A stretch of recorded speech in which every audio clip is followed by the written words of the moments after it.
Hello दोस्तों, स्वागत है आपका जीएस स्टडी हब में। तो दोस्तों आज हम कक्षा 10 विज्ञान के एक बहुत ही महत्वपूर्ण अध्याय धातु एवं अधातु का पार्ट 2 शुरू करने जा रहे हैं। तो आज का जो हमारा मुख्य फोकस इस बात पर रहेगा कि ऑक्सीजन और जल के साथ धातु और अधातु किस तरह से अपक्रिया करते हैं। तो जैसे हम असल ज़िंदगी में देखते हैं ना कि लोहे पर जंग लग जाता है और वो कैसे होता है, तो यह मतलब कि यही सब आज हम गहराई से इसको समझेंगे। तो चलिए शुरू करते हैं। तो आज हम क्या जानेंगे एक बार उसको देख लेते हैं। तो इस सेशन में हम मुख्य रूप से धातुओं की जो ऑक्सीजन के साथ अपक्रिया और धातु ऑक्साइड और उनकी जो प्रकृति रहेगी क्षारीय और उभयधर्मी ऑक्साइड के साथ के बारे में अच्छे से जानेंगे। तो साथ ही जो अधातुओं की जो ऑक्सीजन के साथ अपक्रिया अम्लीय एवं उदासीन ऑक्साइड और जल के साथ धातुओं की जी अपक्रिया को समझेंगे। तो इसके अलावा हम हाइड्रोजन गैस की पहचान और एनसीईआरटी की महत्वपूर्ण गतिविधियों और परीक्षा के लिए उपयोगी प्रश्नों एमसी को भी अच्छे से कवर करेंगे एक-एक करके। तो वीडियो में अंत तक बने रहें। तो दोस्तों एक बार हम पार्ट 1 का त्वरित रिवीजन कर लेते हैं। जैसे हमने इसका पहले पार्ट 1 कवर कर लिया है, तो अगर आपने नहीं देखा तो उसको आप देख सकते हैं।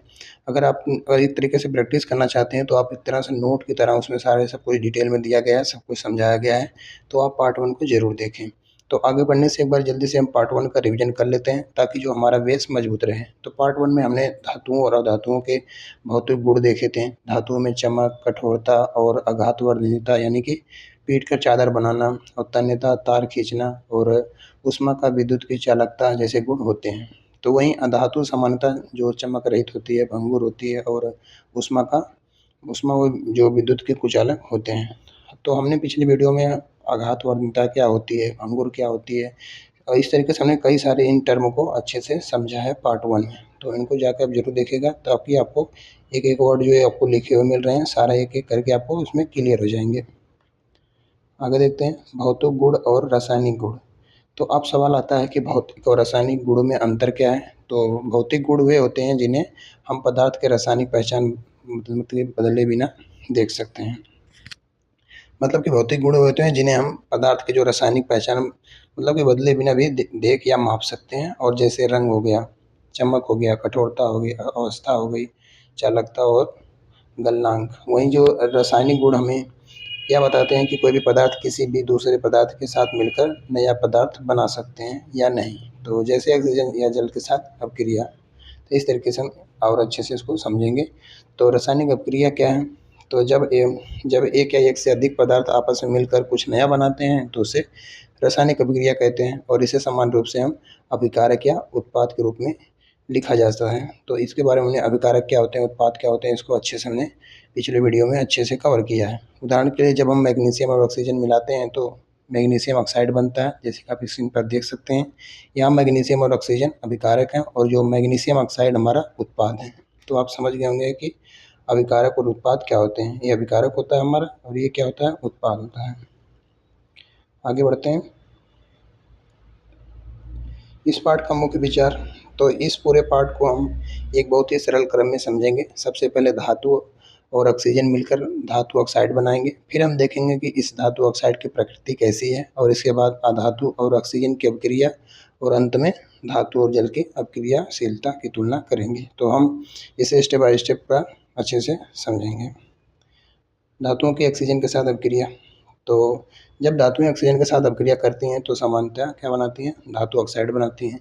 और इसकी जो समान अपक्रिया है धातु प्लस ऑक्सीजन मिलकर धातु ऑक्साइड बनाते हैं। जैसे आप देख सकते हैं 2Mg प्लस O2 उत्पाद क्या बनता है, 2MgO। हमेशा याद रखिएगा कि ऑक्सीजन के साथ जुड़ने पर हमेशा मतलब कि ऑक्सीजन के साथ जुड़ने पर बनने वाला जो यौगिक अक्सर ऑक्साइड कहलाता है। मैग्नीशियम रिबन का प्रयोग।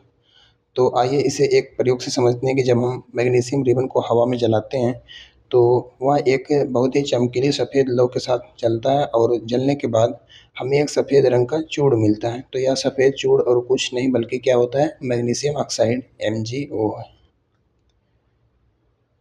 मैग्नीशियम रिबन को साफ़ क्यों करते हैं? तो यहाँ एक बहुत ही ज़रूरी सवाल आता है कि जलाने से पहले मैग्नीशियम रिबन को रेगमाल से साफ़ क्यों किया जाता है? तो क्योंकि मैग्नीशियम की सतह पर पहले से ही मैग्नीशियम ऑक्साइड की एक पतली परत जमा हो जाती है जो उसे ऑक्सीजन के साथ संपर्क में आने से रोकती है और रेगमाल से मतलब रगड़ने पर यह परत हट जाती है और शुद्ध मैग्नीशियम आसानी से जल पाता है। मैग्नीशियम ऑक्साइड का परीक्षण। अब जो भी मतलब कि अब जो सफ़ेद चूर्ण हमें मिला है तो आइए उसका परीक्षण करें। तो जब हम इस मैग्नीशियम ऑक्साइड MgO को जल पर मतलब जल में मिलाया जाता है तो मैग्नीशियम हाइड्रॉक्साइड बनाता है। जैसे कि आप इक्वेशन में देख सकते हैं कि MgO प्लस H2O क्या बनता है, MgOH2। तो यह मैग्नीशियम हाइड्रॉक्साइड क्षारीय प्रकृति का होता है। तांबे का ऑक्सीजन के साथ अपक्रिया, ये सारी अगर आपने कहीं नोट में मतलब कॉपी में अपने ये सारी चीज़ें अगर लिखा हुआ है, अगर आपके टीचर ने ऑनलाइन ऑफलाइन या स्कूल कॉलेज में कहीं अपने ये सारी चीज़ें पढ़ा है, नोट बनाया हुआ है, तो उसमें इसमें अगर आप कुछ आपको लगता है कि इस मतलब कि जो इसमें हेडिंग एक एक करके दी जा रही है, इससे मिलता जुलता अगर कोई अच्छा सा एग्जाम्पल आपको मिल जा रहा है कि इसे याद कर सकते हैं, एग्जाम में आए तो इस तरीके से हम लिख सकते हैं। अब अगर अब क्रिया इस पर पूछी जाती है तो इस पे आपको अगर कुछ हेल्प मिलती है तो आप इसको नोट कर सकते हैं अपने कॉपी में, इससे आपको याद होगा, एक तरीके से नोट का काम करेगा ये। कुछ चाहें तो आप स्क्रीनशॉट भी ले सकते हैं, नहीं अगर आपको सारी चीज़ें पता है तो आप एक तरीके से रिवीजन करते हुए आगे बढ़ते चलिए। तो अपक्रिया कुछ देख सकते हैं इसमें कि अब हम तांबे का उदाहरण लेते हैं, देख सकते हैं तांबे की अपक्रिया के तांबे के ऑक्सीजन के साथ अपक्रिया देखते हैं। तो अब जो तांबे का उदाहरण लेते हैं तो तांबे को जल में गर्म करने पर उसकी सतह पर एक काले रंग की परत बन जाती है। यह काले रंग की परत कॉपर ऑक्साइड CuO होती है और अपक्रिया कुछ इस तरह से होती है, देख सकते हैं इसमें Cu प्लस O2 फिर क्या बनता है। समीकरण को हम बैलेंस कैसे करते हैं हमने पहली वीडियो में इसको अच्छे से कवर किया है।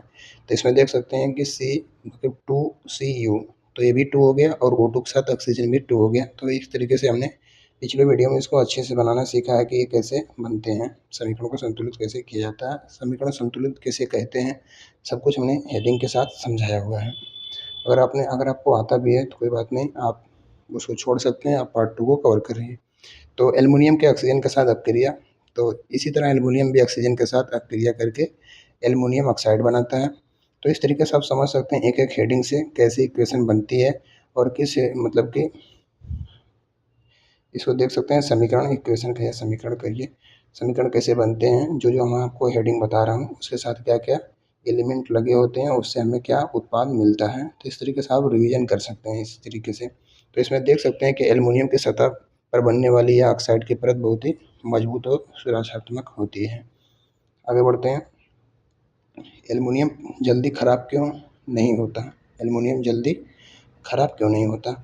तो अक्सर हम देखते हैं कि एल्युमिनियम के जो बर्तन जल्दी ख़राब नहीं होते हैं। ऐसा इसलिए होता है क्योंकि वायु के संपर्क में आते ही एल्युमिनियम अपनी सतह पर मतलब कि एल्युमिनियम Al2O3 की परत मतलब कि एक पतली परत बना लेता है और यह परत एल्युमिनियम को आगे की जो क्रियाशीलता होती है, अभिक्रिया होती है, से बचाती है और इसका संक्षारण मतलब खराब होने से रोकती है, इसलिए लंबे समय तक चलते हैं।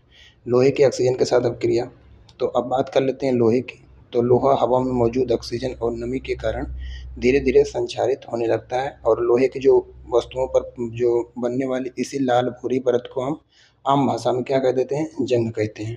यहाँ ध्यान देने वाली बात यह है कि जंग लगने के लिए सिर्फ ऑक्सीजन ही नहीं, नमी जल का होना भी बहुत ज़रूरी है।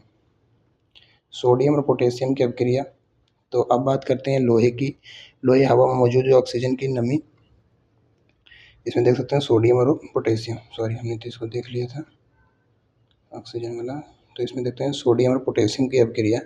तो इसमें देख सकते हैं कि जो सोडियम और पोटेशियम की बहुत ही मतलब कि बहुत ही ज़्यादा अपक्रियाशील मतलब धातुएं हैं सब में, और एक अलग जो ये हवा की जो मतलब हवा की ऑक्सीजन की मतलब कि ये हवा के ऑक्सीजन और नमी के साथ इतनी तेज़ी से अपक्रिया करती हैं कि खुले में रखकर पर मतलब रखने पर भी तुरंत आग पकड़ सकती हैं। तो सुरक्षा के लिए इन धातुओं को हमेशा केरोसिन मिट्टी के तेल में डुबाकर रखा जाता है। सोना, मेरे बताए हुए कुछ चीज़ें इसमें अगर आप कुछ परीक्षण मत करिएगा, जब भी परीक्षण करिएगा किसी की देख रेख में करिएगा, वैसे आप करेंगे नहीं। आप देखते चलिए, इसमें रिवीजन आप करते चलिए, जो भी परीक्षण जहाँ पर कराया जाता है वहीं पर करिए, अपने खुद से ट्राई मत करिए, वो भी अकेले। देख सकते हैं इसमें सोना और चांदी। तो दूसरी तरफ हमारे पास जो है Au सोना और चांदी Ag जैसी धातुएं जो बहुत ही कम अभिक्रियाशील होती हैं और ये सामान्य परिस्थितियों में ऑक्सीजन के साथ आसानी से अभिक्रिया नहीं करती। यही कारण है कि सोने और चांदी के आभूषण लंबे समय तक चमकदार और सुरक्षित रहते हैं। तो इस तरीके से आपको एक एक फैक्ट भी मिलेगा। धातु ऑक्साइड क्या है, तो हमने देखा कि धातु और ऑक्सीजन की अभिक्रिया से जो भी यौगिक बनते हैं उन्हें धातु ऑक्साइड कहते हैं और इसका सामान्य रूप है धातु प्लस ऑक्सीजन मिलकर धातु ऑक्साइड बनाते हैं। उदाहरण के तौर पर आप देख सकते हैं। और इसमें आगे देखते हैं और एक एक करके इसमें देख सकते हैं। उदाहरण के तौर पर आप MgO magnesium oxide, CuO copper oxide, aluminium oxide और जिंक ऑक्साइड। आगे देखते हैं धातु ऑक्साइड की प्रकृति। अब सवाल आता है कि इन धातु ऑक्साइडों का जो स्वभाव कैसा होता है। तो अधिकांश धातु ऑक्साइड क्षारीय प्रकृति के होते हैं, लेकिन ध्यान दें कि सभी धातु जो ऑक्साइड क्षारीय नहीं होते हैं। इसलिए कुछ महत्वपूर्ण अपवाद हैं, जैसे Al2O3 और ZnO जो उभयधर्मी ऑक्साइड हैं। देख सकते हैं इसमें। क्षारीय ऑक्साइड क्या हैं? तो क्षारीय ऑक्साइड वे होते हैं जो अम्लों के साथ अभिक्रिया के अम्लों के साथ अभिक्रिया करके लवण और जल बनाते हैं। तो समान अभिक्रिया धातु ऑक्साइड प्लस अम्ल मिलकर लवण प्लस जल बनाते हैं। उदाहरण के लिए आप देख सकते हैं CuO प्लस 2HCl क्या बनाते हैं? CuCl2 plus H2O। देख सकते हैं इसमें क्षारीय प्रकृति दिखा रहा है। इसमें सोडियम ऑक्साइड और जल। तो जब सोडियम ऑक्साइड जल के साथ अभिक्रिया करता है तो सोडियम हाइड्रोक्साइड बनाता है, और इसकी अभिक्रिया आप देख सकते हैं। ये क्या है? क्षार है। आगे देखते हैं पोटेशियम ऑक्साइड और जल। तो इसी प्रकार से पोटेशियम ऑक्साइड भी जल के साथ अभिक्रिया करता है और पोटेशियम क्या बनाता है? हाइड्रोक्साइड बनाता है। याद रखें कि ट्रिक सवाल है। Na2O से जो NaOH बनता है और K2O से KOH बनता है। क्षारीय ऑक्साइड और क्षार में अंतर। तो यहाँ एक बहुत ही बारीक अंतर समझना जरूरी है कि क्षारीय ऑक्साइड का मतलब है कि ऑक्साइड की प्रकृति क्षारीय है, जैसे MgO और CuO, जबकि क्षार वे क्षारक होते हैं जो जो जल में घुलकर क्षारीय विलयन देते हैं, जैसे आप देख सकते हैं NaOH और KOH। परीक्षा में इन दोनों को एक मानकर गलती मत कीजिएगा, इसे अभी अच्छे से देख लीजिए। उभयधर्मी ऑक्साइड। तो अब आते हैं उस खास ऑक्साइडों पर जो दोहरे स्वभाव वाले होते हैं, जिन्हें हम उभयधर्मी ऑक्साइड कहते हैं। वे धातु ऑक्साइड जो अम्ल और क्षार दोनों के साथ अभिक्रिया करते हैं उसे हम क्या बोल देते हैं? उभयधर्मी कहते हैं। उदाहरण के लिए आप देख सकते हैं Al2O3 और ZnO। Zinc oxide, aluminium oxide. तो एल्युमिनियम ऑक्साइड को अब देखते हैं अम्ल के साथ अभिक्रिया। तो एल्युमिनियम ऑक्साइड हाइड्रोक्लोरिक अम्ल HCl के साथ अभिक्रिया करता है। इसमें आप देख सकते हैं, अब समीकरण भी सब कुछ आपको लिखा हुआ मिल रहा है इसमें, क्योंकि ये अम्ल की क्रिया करके लवण और जल बना रहा है। एल्युमिनियम के क्षार के साथ अभिक्रिया आप देख सकते हैं। ये सारे अगर आपको कुछ आसान टॉपिक में लग रहे हैं तो इन सारे को आप नोट भी कर सकते हैं अपने नोट वाली कॉपी में। तो इसमें देख सकते हैं कि दूसरी तरफ एल्युमिनियम ऑक्साइड NaOH, और इसमें देख सकते हैं कि दूसरी तरफ एल्युमिनियम ऑक्साइड NaOH क्षार के साथ भी अभिक्रिया करता है, जैसे समीकरण में आप देख सकते हैं Al2। हाईलाइट करता हूँ मैं। और चूंकि यह दोनों से अभिक्रिया करता है तो इसलिए यह क्या है? उभयधर्मी ऑक्साइड है। ZnO के अम्ल के साथ अभिक्रिया। तो इसमें आप देख सकते हैं कि जिंक ऑक्साइड भी ऐसा ही करता है, या हाइड्रोक्लोरिक अम्ल के साथ अभिक्रिया करके जिंक जो क्लोराइड और जल बनाता है। देख सकते हैं जिंक क्लोराइड और जल। ZnO को क्षार के साथ अभिक्रिया। तो इसमें देख सकते हैं कि जब ZnO जो सोडियम हाइड्रोक्साइड के साथ अभिक्रिया करता है तो सोडियम जिंकेट, इसमें देख सकते हैं Na2 ZnO2 और जल बनाता है। तो इन समीकरणों को अपने कॉपी में लिखकर अच्छे से आप याद रख सकते हैं जब भी आप इसका रिवीजन करेंगे। उभयधर्मी ऑक्साइड एक नज़र में देख लेते हैं। तो टेबल पर नज़र डालते हैं कि Al2O3 और ZnO दोनों ही अम्ल और क्षार दोनों ही एक अभिक्रिया करते हैं, और यह बात बोर्ड परीक्षा और बहुविकल्पी प्रश्नों के लिए अत्यंत महत्वपूर्ण है। तो इसलिए आप इसको नोट करिएगा, ऑक्साइड अम्ल के साथ, क्षार के साथ। आगे देखते हैं उभयधर्मी है। अधातुओं की ऑक्सीजन के साथ अभिक्रिया। तो धातुओं की बात हो गई, अब अधातुओं पर आते हैं। अधातु भी ऑक्सीजन के साथ अभिक्रिया करके अधातु ऑक्साइड बनाते हैं। उदाहरण के लिए कार्बन देख सकते हैं, कार्बन से CO2 C प्लस O2 क्या बनाते हैं? CO2। और सल्फर से SO2 S प्लस O2 उत्पाद क्या बनता है? SO2। कार्बन के ऑक्सीजन के साथ अपक्रिया, देख सकते हैं कार्बन को पर्याप्त ऑक्सीजन में जलने पर कार्बन डाइऑक्साइड गैस बनती है और जब यह CO2 जल में घुलती है तो कार्बनिक अम्ल बनाती है। सल्फर के साथ, सल्फर की ऑक्सीजन के साथ अपक्रिया इसमें देख लीजिए। तो सल्फर को वायु में जलाने पर सल्फर जो डाइऑक्साइड गैस बनती है और जब यह SO2 जल के साथ अपक्रिया करती है तो सल्फ्यूरिक अम्ल बनती है। तो इसमें आप अलग अलग देख रहे होंगे। आगे देखते हैं अधातु ऑक्साइड की प्रकृति। तो इसमें देखते हैं कि अधिकांश जो अधातु ऑक्साइड्स जो अम्लीय प्रकृति के होते हैं, जैसे कि CO2 हो गया या SO2 हो गया, जो अधातु ऑक्साइड भी जल के साथ मिलकर अम्ल बनाते हैं और या इनकी जो सामान्य जो प्रवृत्ति होती है इसे भी आप अच्छे से देख सकते हैं, नोट कर सकते हैं। उदासीन ऑक्साइड, तो विज्ञान में हमेशा कुछ अपवाद होते हैं। कुछ ऑक्साइड ना तो अम्लीय होते हैं और ना ही क्षारीय, उन्हें क्या बोल देते हैं, उदासीन ऑक्साइड कहते हैं इस तरीके से, जैसे कार्बन मोनोऑक्साइड CO और नाइट्रिक ऑक्साइड NO। ऑक्साइडों की पूरी तुलना, तो इसमें आप देख सकते हैं कि इस जो तालिका में ध्यान दीजिएगा, जो धातु ऑक्साइड सामान्यतः क्या होते हैं, क्षारीय होते हैं। उभयधर्मी ऑक्साइड दोनों से अपक्रिया करते हैं और अधातु ऑक्साइड अम्लीय होते हैं और उदासीन ऑक्साइड ना अम्लीय होते हैं ना क्षारीय। तो इस टेबल को आप जरूर याद रखें। अब शुरू, धातुओं की जल के साथ अपक्रिया। क्या सभी धातुएं जल के साथ अपक्रिया करती हैं? उत्तर नहीं। धातुओं के जल के साथ अपक्रिया, तो क्या सभी धातुएं जल के साथ अपक्रिया करती हैं? तो उत्तर क्या है, नहीं है। क्यों? क्योंकि अलग अलग धातुओं की जल के साथ अपक्रिया अलग अलग होती है, जो उनकी अपक्रियाशीलता पर निर्भर करती है। धातु प्लस जल के सामान्य समझ, इसमें आप देखिए तो जल के साथ अपक्रिया एक जैसी नहीं होती।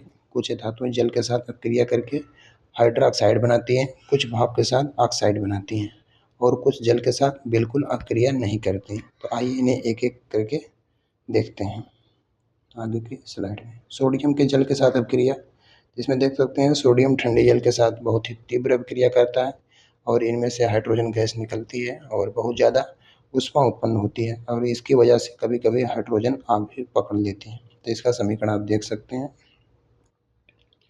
पोटेशियम के साथ जल के अपक्रिया, तो पोटेशियम जल के साथ अपक्रिया से भी ज़्यादा तीव्रता से अपक्रिया करता है और इसके मतलब इससे साबित होता है कि पोटेशियम और सोडियम अत्यधिक अपक्रियाशील धातुएं हैं। सोडियम को क्लोरीन में क्यों रखते हैं? क्लोरीन कह रहा हूँ, केरोसिन लिखा है, केरोसिन में क्यों रखते हैं? तो सोडियम ऑक्सीजन और जल दोनों के साथ बहुत ही तेज़ी से अपक्रिया करता है और अत्यधिक ऊष्मा उत्पन्न करता है, तो इसलिए इसे हवा और नमी से पूरी तरह अलग रखने के लिए केरोसिन में डुबाकर रखा जाता है। मैं आपको दोस्तों फास्ट रिवीजन कर रहा हूँ, अगर आपको हो सकता है कुछ पढ़ना है स्क्रीन पे तो आप वीडियो रोक कर भी पढ़ सकते हैं आराम से। तो इसमें हम देखते हैं कैल्शियम के साथ, कैल्शियम की जल के साथ अपक्रिया, कैल्शियम की जल के साथ अपक्रिया। तो कैल्शियम भी ठंडे जल के साथ अपक्रिया करता है लेकिन इसकी तीव्रता कम होती है। इस अपक्रिया में हाइड्रोजन गैस के बुलबुले बनते हैं जो कैल्शियम की सतह पर चिपक जाते हैं, इसलिए कैल्शियम जल की सतह पर तैरने लगता है। आगे बढ़ते हैं, आगे देखते हैं मैग्नीशियम जल के साथ अपक्रिया। इसमें आपको मैं हेडिंग बाय हेडिंग हर अपक्रिया को बारे में दिखा रहा हूँ, आप समझा भी रहा हूँ इसके बारे में। इसको आप जहाँ पर कॉपी अपनी बनाए हैं तो वहाँ पर आप नोट कर सकते हैं इसको। आप चाहे तो इसको रिवीजन करने के लिए बड़े आराम से सारे टॉपिक को भी नोट कर सकते हैं। अगर आपने इस तरीके से हेडिंग पहले से बना के रखा है तो उसमें एक्स्ट्रा तौर पे और कुछ अगर जानकारी नहीं लग रही है तो नोट कर सकते हैं, नहीं तो कोई बात नहीं। इसमें हम देख सकते हैं मैग्नीशियम, मैग्नीशियम के जल के साथ अपक्रिया। तो मैग्नीशियम ठंडे जल के साथ बहुत ही धीमी और गर्म मतलब गर्म जल के साथ बहुत तेज़ी से अपक्रिया करता है। तो इसमें देख सकते हैं Mg+2H2O जो MgOH2+H2, लेकिन अगर जल भाप के रूप में हो तो ये ऑक्साइड बनाता है। तो इनको आप क्रिया दोनों को अलग अलग आप देख सकते हैं, गर्म जल और स्टीम के। एल्युमिनियम के जल के साथ अपक्रिया, तो एल्युमिनियम सामान्य परिस्थितियों में जल के साथ आसानी से अपक्रिया नहीं करता। इसके लिए ऊपर Al2O3, इसके लिए क्या होता है कि इसके ऊपर जो है Al2O3 की एक मजबूत सुरक्षात्मक जो परत बन जाती है तो जल के साथ सीधा संपर्क कम कर देती है। आगे देखते हैं जिंक की जल के साथ अपक्रिया। तो जिंक ठंडे जल के साथ अपक्रिया नहीं करता है, लेकिन यह भाप के साथ अपक्रिया कर सकता है। तो इस तरीके से आप एमसीक्यू टाइप भी इनको याद कर सकते हैं। उत्पाद के रूप में जब हमें जिंक ऑक्साइड ZnO और हाइड्रोजन गैस मिलती है तो इसका देख सकते हैं। लोहे की जल वाष्प के साथ अपक्रिया। तो इसमें अब देखिए कि जब लोहा ठंडा या गर्म जल के साथ आसानी से अपक्रिया नहीं करता है, लेकिन जब आप भाप के साथ अपक्रिया करता है, लेकिन यह भाप के साथ अपक्रिया करता है और समीकरण इसमें आप देख सकते हैं।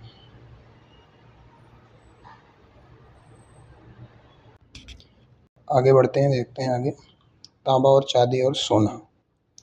तो तांबा, चांदी और सोना ऐसी धातुएं जो जल के साथ बिल्कुल भी अपक्रिया नहीं करती। ये अपेक्षाकृत बहुत ही कम अभिक्रियाशील होती हैं। तो इस तरीके से आप एमसीक्यू टाइप भी क्वेश्चन इस तरीके से रिवीजन कर करके आप प्रैक्टिस करके आप तैयार कर सकते हैं।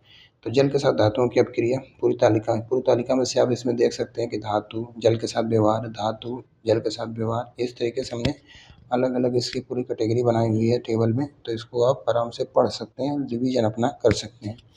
इस तालिका में पूरा सारांश है कि पोटेशियम और सोडियम बहुत तीव्र हैं, कैल्शियम तीव्र है, मैग्नीशियम गर्म जल और भाप के साथ, और जिंक और लोहा भाप के साथ, और जबकि तांबा, चांदी और सोना कोई अपक्रिया नहीं करते हैं। हाइड्रोजन की पहचान, हाइड्रोजन गैस की पहचान। तो धातु और जल की अपक्रियाओं में जो भी हाइड्रोजन गैस बनती है उसे कैसे पहचानेंगे? तो जब गैस के पास जलती हुई तीली लाई जाती है तो एक पॉप की ध्वनि सुनाई देती है, तो यह हाइड्रोजन की पहचान है। ऊष्माक्षेपी अपक्रिया। तो जिस रासायनिक अपक्रियाओं में हम ऊष्मा बाहर निकलती है उसे क्या बोल देते हैं? ऊष्माक्षेपी अपक्रिया कहते हैं। तो सोडियम के जल के साथ अपक्रिया इसका एक बेहतरीन उदाहरण है। अभिक्रियाशीलता क्या है?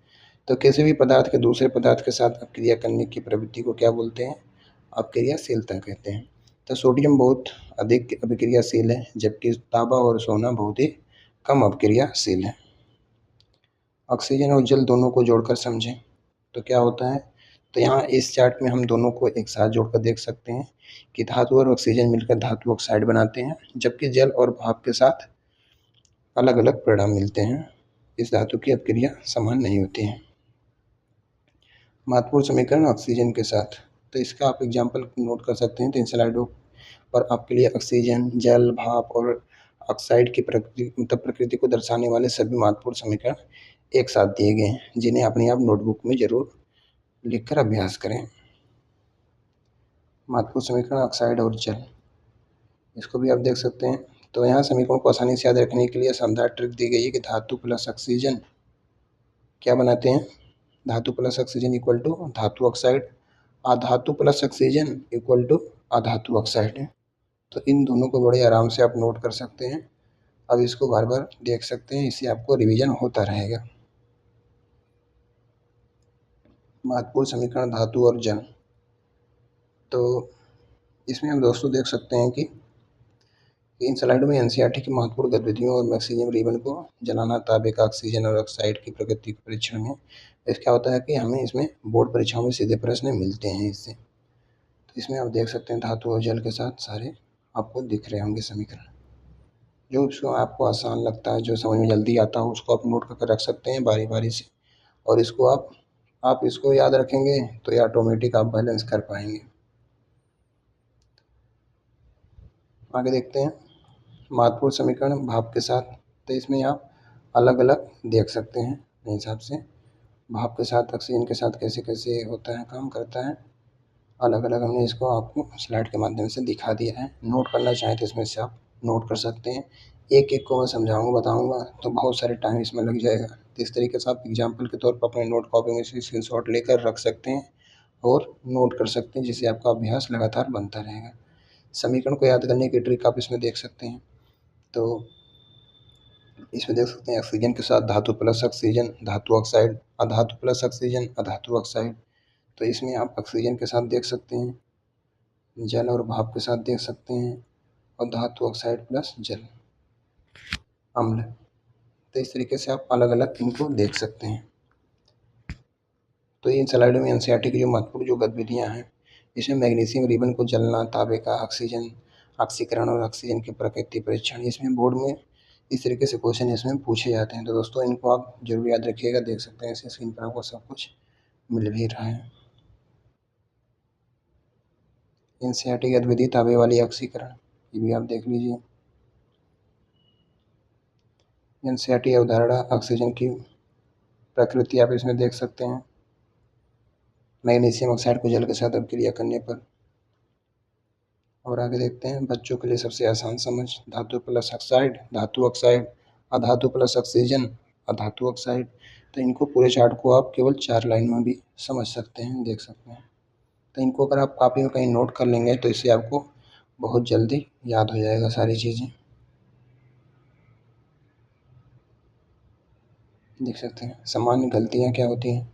सभी गलती फर्स्ट क्या है, सभी धातुएं जल के साथ अभिक्रिया करती हैं। सही, तांबा, चांदी और सोना जल के साथ अभिक्रिया नहीं करते। गलती नंबर 2, सभी धातु ऑक्साइड क्षारीय होते हैं। तो Al2 और O3 और जिंक उभयधर्मी हैं। तो इन तरीके से भी आप इनको सही या गलत की पहचान भी इस तरीके से कर सकते हैं, एक एक करके क्लियर कर सकते हैं अपना। इसमें कुछ चीज़ें आपको नोट कर लेनी चाहिए और कुछ चीज़ें आपको बस स्क्रीन पर देख के पढ़ लेनी चाहिए। मैं सोच रहा हूँ वीडियो बड़ी ना हो, इसलिए इसको आपको फटाफट दिखा दे रहा हूँ। आप वीडियो को रोक कर इसे आराम से पढ़ सकते हैं।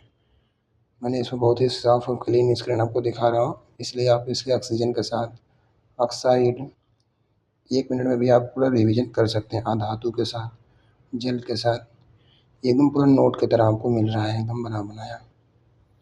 इसमें कुछ क्वेश्चन आंसर भी देख सकते हैं कि क्वेश्चन इस पर कैसे एमसीक्यू में बनते हैं, कैसे बन सकते हैं। तो इसमें देख सकते हैं कि कैसे क्वेश्चन आते हैं। तो मैग्नीशियम रिबन को जलाने पर कौन सा पदार्थ बनता है, तो MgO। देख सकते हैं तांबे को वायु में गर्म करने पर उसकी सतह पर कौन सी परत बनती है, तो उसका भी देख सकते हैं, काली, नीली, पीली, हरी। तो इसका आंसर क्या हो जाएगा, काली। कौन सा उभयधर्मी ऑक्साइड है, तो अभी हमने यहाँ डिस्कस किया। देख सकते हैं सही आंसर भी आपको सारा सब कुछ दिख रहा है। सोडियम को किस में रखा जाता है, केरोसिन में रखा जाता है, ये भी आपने अभी देखा। तो इस तरीके से क्वेश्चन बनते हैं, इसलिए मैं कह रहा था कि दोस्तों अगर आप इस स्लाइड को बढ़िया से देख लेते हो तो इससे क्वेश्चन कैसे बनेंगे आप इसका बड़े आराम से रिवीजन कर सकते हो। आपको एक जो मिल रही है वीडियो पूरा एकदम नोट की तरह है।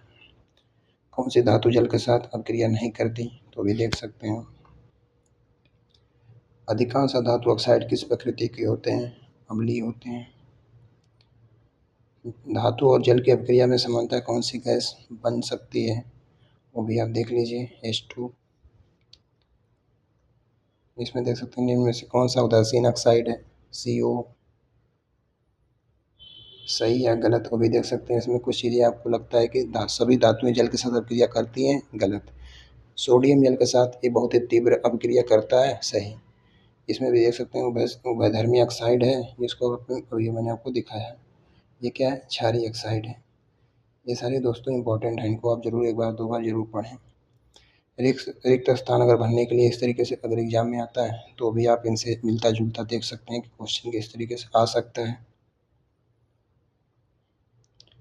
लघु उत्तरीय प्रश्न कैसे बनते हैं, उसको भी आप देख सकते हैं। मैग्नीशियम रिबन को जलाने से पहले साफ क्यों किया जाता है, सोडियम को केरोसिन में क्यों रखा जाता है। तो आप इनको वीडियो रोक कर भी आराम से पढ़ सकते हैं, पूरा अच्छे से सब कुछ लिखा हुआ है।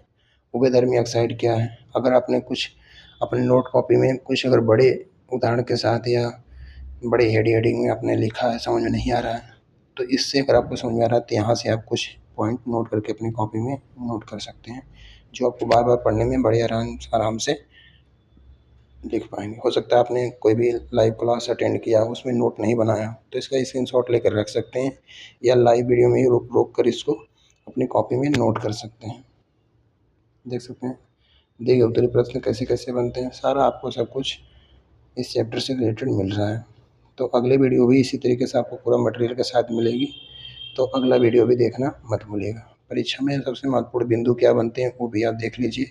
इनको आप बार बार लिख के जैसे प्रैक्टिस करेंगे ना, सब आपके लिए एकदम हलवा हो जाएगा, कुछ भी कठिन नहीं है। डेली लेकिन आपको पढ़ना लिखना पड़ेगा इस तरीके से। क्लास में पढ़िए, ऑनलाइन पढ़िए, ऑफलाइन पढ़िए, किसी की भी क्लास देखिए, इस तरीके से पढ़ेंगे तो आपका एकदम एग्ज़ाम से पहले पहले सारा सब कुछ रिवीजन हो जाएगा।